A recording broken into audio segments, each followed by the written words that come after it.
It's time now for a week in France.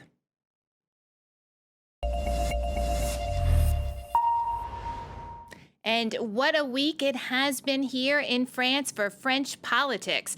Sébastien Lecornu stepped down from his post as Prime Minister on Monday. On Friday, President Emmanuel Macron reappointed him.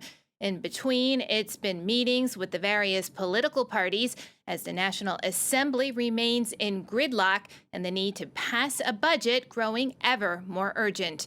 Many are wondering what's different this time, and will Lecornu manage to avoid a confidence vote, a motion both the far left and far right have vowed to bring into the National Assembly. Involved in politics since his youth, Sébastien Lecornu has been a member of all successive Macronist governments since 2017. He suggested the idea of the Great Debate in 2019 for the government to bounce back after the Yellow Vests protest crisis. Lecornu served as Minister for Local Authorities until 2020. Then he became Minister for Overseas Territories and finally Minister for the Armed Forces from 2022 to 2025, before moving on to the Prime Minister's office. He became France's 5th Prime Minister in under 2 years, taking over from François Bayrou on the 10th of September 2025. We will have to have a reset. The new Prime Minister conducted intense negotiations to form his government. The main challenges: staying in power and building a budget for 2026, which caused the fall of his predecessor's government. But Sébastien Lecornu, who had promised a break with the past, resigned just hours after naming his cabinet. The composition of the government within the parties of the coalition has not been smooth and has given rise to the reawakening of certain partisan tendencies. But we must always put country before party. We must listen to these activists, but always prioritise the French people. Thank you, everyone. His government lasted only 14 hours. Another unprecedented development in French politics. And the uncertainty continues, as Sébastien Lecornu was reappointed by France's President Emmanuel Macron just 4 days after he resigned. Despite the reappointment of Sébastien Lecornu as Prime Minister, both businesses and the public remain concerned about everything from purchasing power to the unpopular pension reform. Luke Schrago explains. French politics is changing by the day, and that's nothing if not a problem for business, like this contractor who often works in the public sector. We have quite a few local authorities as clients, so even though it works on hospitals and clinics, things are sure to be disrupted. What's more, there will be municipal election next year, so that will cause even more disruption for our businesses. With no idea what the future looks like, there's a freeze on new hires. And there's uncertainty too around France's unpopular pension reform. It's meant to raise the retirement age to 64 by 2030, but a U-turn could cost at least €3 billion by 2027, and employers are firmly opposed. If the price of stability is a considerable burden of putting the country in debt and throwing its growth and purchasing power into doubt just for 2 or 3 months of stability, I say no, this reform should be left alone. Whichever way the reform's fate goes, ordinary French only want clarity after months of political deadlock. It's destabilizing. Who are we meant to be dealing with? Will they make decisions or not? What are we going to do tomorrow? What feels like a succession of prime ministers has been walking in and out of office, and others have different priorities too. Frankly, retirement is just a huge question mark for me. It's a bit of a blur. So sure, 64 will go down to 63. It'll calm things down a bit. But really, what's the aim? What's the point? Right now, we need something else. With turnover dropping as people spend less, she just wants people opening their wallets again. Giselle Pellicot was back in court after one of the men convicted of raping her when she was drugged and unconscious appealed his case. The court instead increased his sentence to 10 years from 9. Pellicot became a national hero after refusing to hold a closed hearing and let the world hear how her husband drugged her unconscious and let men he met online rape her.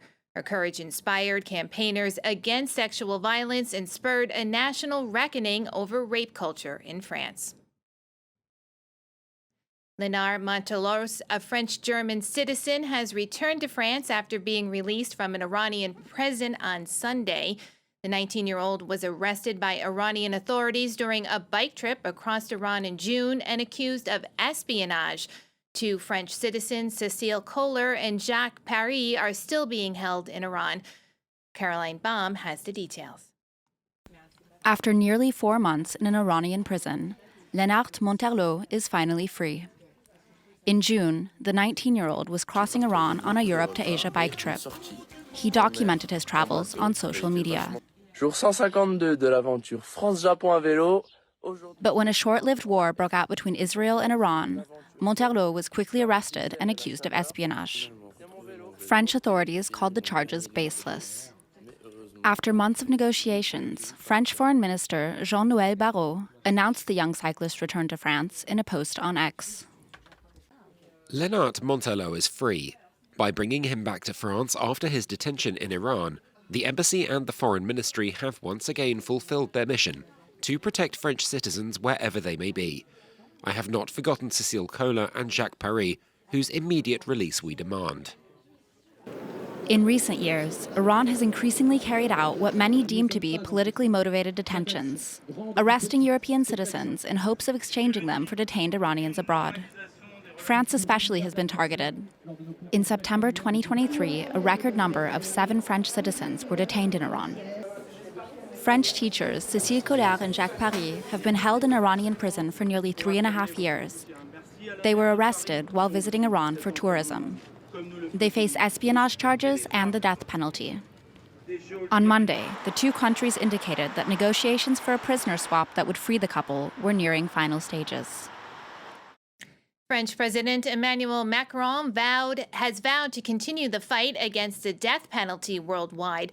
He made the statement during a speech in homage to former French Justice Minister Robert Badinter, whose cenotaph was inaugurated at the Pantheon this Thursday. Badinter ended the death penalty in France in 1981. He entered the country's mausoleum of France's outstanding historical figures just hours after his grave was vandalized. Nick Rushworth has more.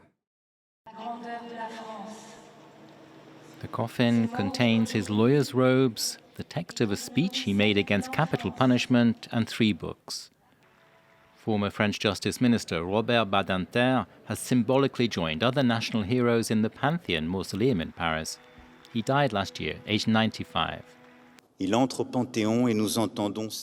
the Pantheon, and we hear his voice pleading for his great, essential and unfinished battles, the universal abolition of the death penalty, the fight against the poison of anti-Semitism and its preachers of hate, the fight to defend the rule of law. Badinter, as France's Justice Minister in 1981, ended the death penalty. As a lawyer in the 1970s, he had campaigned for that after one of his clients was beheaded with a guillotine. His legacy also includes a 1982 law to decriminalize homosexuality. With Robert Badinter, there was a lifelong dedication to serving the public interest and human dignity. And it is this dedication that, in my view, perfectly justifies his place in the Pantheon. Badinter's remains are to stay in a cemetery outside Paris. His tombstone was defaced on Thursday morning before the ceremony at the Pantheon. President Macron, in response, said shame on those who sought to tarnish his memory. That was A Week in France. Stay with us here. We'll be back with more news after a quick break.